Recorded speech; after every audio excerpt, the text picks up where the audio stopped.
All right, so on your own notebook paper, you'll be taking notes about logistic growth. And here we go. The first part of your knowledge needs to come from the thought that in the past we have had exponential growth or decay. And we've known what those graphs look like. So we'll first talk about exponential growth for just a bit and remind you that that always went without bound, just kept growing and growing and growing. And in calculus, we learned that the exponential growth is described by dp dt, the rate of change of p, is proportional to the population p. And that's written as this differential equation. But many times in real world examples, there's going to be some sort of leveling off in how the population will not grow forever. And so I think about a little bit of a different relationship. Let me change my color. A little bit of a different relationship on our graph where we could start someplace and kind of quickly get somewhere, but then it would ease off. And this kind of relationship is called logistic growth, and it carries or goes on, until some sort of limiting number called the carrying capacity.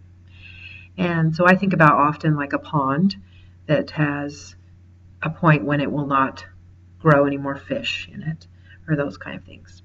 So that relationship is described by this differential equation right here,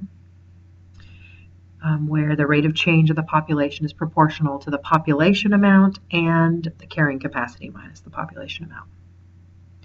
So if we find the second derivative of the population function, which would be just the derivative of the population, the dp dt function, we can find out important facts about when we're growing the fastest. So we'll do this in an example coming up right now. So first off the bat, we have a population P of t of fish in a lake satisfies the logistic differential equation, and that means that it satisfies the one at the top of the screen, where it has dp dt equals k times p times L minus P. So the equation we've been given in our question, though, has dP dt is equal to 3p minus p squared over 6,000. And that is not in a format which I can find out what the limit is as time goes on, that carrying capacity. So I'm going to make sure that I factor out the appropriate value. And so, that's supposed to be squared. So I'm going to factor out a p as well as a 1 over 6,000. So our k in this case is going to be 1 over 6,000. And we factor out the common factor p as well. And we're left with 18,000 minus p. And so that definitely lends us to what the limiting or carrying capacity number is. So I then again change my color, and we're going to have that the limit as time goes along, that carrying capacity is going to be 18,000 fish. Part B says, what is the range of the solution curve? Well, if we know we started at time 0 with 4,000 fish in the pond, we know that we're going to start at 4,000 and max out at 18,000. Now in theory, I guess we don't quite reach the 18,000, or we might, so I'm not thinking they'll pick at you about that, but we know that we definitely aren't going past it. Next question asks us, for what values of P is the solution curve increasing? Now back in when we first learned the derivatives, we learned to set the first derivative equal to 0 and solve and find critical numbers. And so we've already been provided with the first derivative equation, which we went ahead and factored into 1 over 6,000 p times 18,000 minus p. And if we want to find critical numbers for the population function, we're going to set this equal to 0. which produces a critical number of population equals 0 or population equals 18,000, which will make our derivative 0. Now, knowing what we knew on the other side of the page, the range of the population values goes from 4,000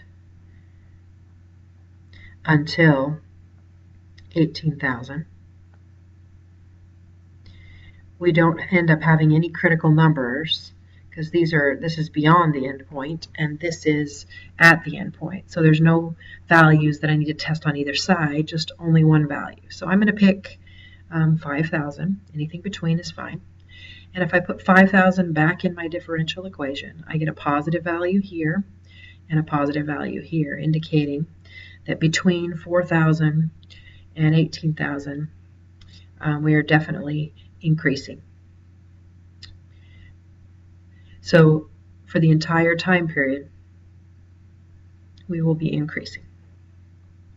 So justifying our answer, we would say since the first derivative is positive on the entire interval, then we are increasing. All right, example D. For what values of P is the solution curve concave up? When we're talking about concavity, we are going to worry about the second derivative. So I'm going to take it from the original differential equation they gave us, and I would get 3 with a chain rule minus 2p over 6,000 with a chain rule. And if we want to find out where we have critical numbers, we're going to set that equal to 0. And I'm thinking I could factor out definitely a dp dt. And we're left with 3 minus, is it 1 over 3,000 p, and that equals 0. We know that dp dt will always be positive, so it's kind of irrelevant in our sign analysis. And now we need to figure out where 3 minus 1 over 3,000 p is equal to 0. So I subtract 3 and I multiply by negative 3,000. So I would get 9,000. So it says for what values of P is the solution curve concave up? We need to figure out our number line again. Remember, we started at 4,000 and our population topped out at 18,000. And our critical number inside that interval is 9,000. And so we're going to test things on each side. I'm going to go with 5,000 and I'll go with 10,000 here. So if I put 5,000 in my second derivative, again remember that my first derivative is always positive. If I put 5,000 in there, I get 3 minus 1 2/3. So we're definitely positive here. And when we put 10,000 in, we're going to get a number here that's bigger than 3, making a negative out of that difference. So from 4,000 to 9,000, we are concave up on the original population function. And from 9,000 to 18,000, we're concave down. And we would say our justification would be since the second derivative is positive between 4,000 and 9,000, our population function is concave up, and same sort of idea with concave down. Part E, does the curve have an inflection point? So back to the last one, we changed concavity on either side of our critical number. So I then would say, yes, we have a point of inflection when the population is 9,000 because there is a change in sign of the second derivative. So for time purposes,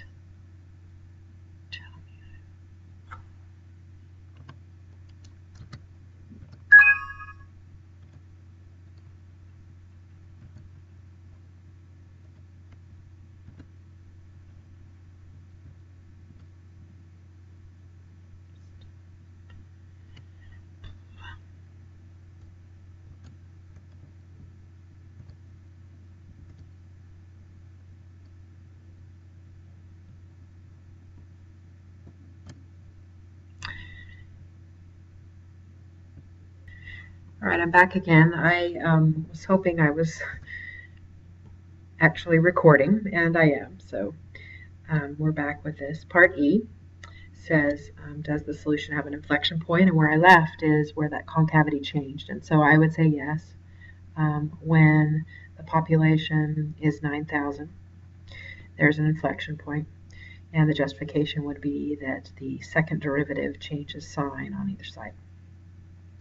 Now, using the information we've been given, and we found, we are going to start off with the graph here. So we know at time 0, our population was 4,000 fish.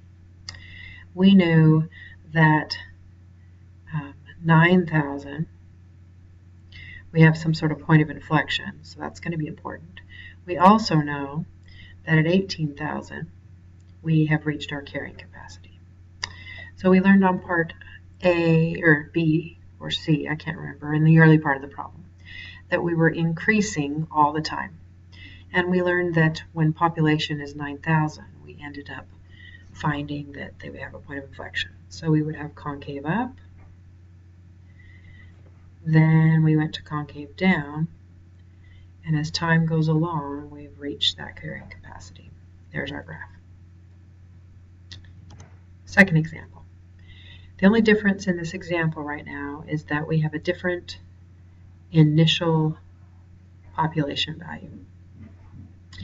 And I'll tell you that if you go through the same calculations and we still factor this differential equation, we would still get a carrying capacity in this problem of 18,000.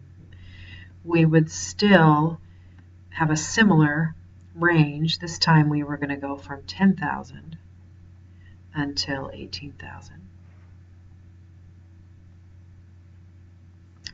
Next piece. And where are we increasing or decreasing? Let's change my ink color again. So we would use still the same kind of critical numbers. We know that we were going to start, in this case, at 10,000.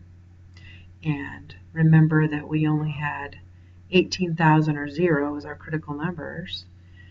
So we would still pick something between here and still find out that this curve will always be increasing. Part D, where are we concave up or down? Where we found the point of inflection last time, or the critical number for that, was at 9,000, if you'll recall. And so if we're starting at 10,000 and going until 18,000, remember that from that point, after 9,000, we were concave down. So we would say on the entire population values from 10,000 to 8,000, we would have concave down. Do we have an inflection point? No, we don't change concavity. We just said that we would be concave down the entire time. So let's see, give me a dark cursor. So we're going to sketch the graph with what we know here.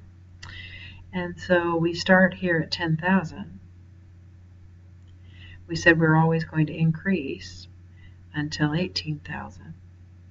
We also said we're always concave down and that there was no point of inflection. I went a little above the carrying capacity, but you get the idea. Example 3. The difference that happens now is instead of starting below the carrying capacity, we're starting above.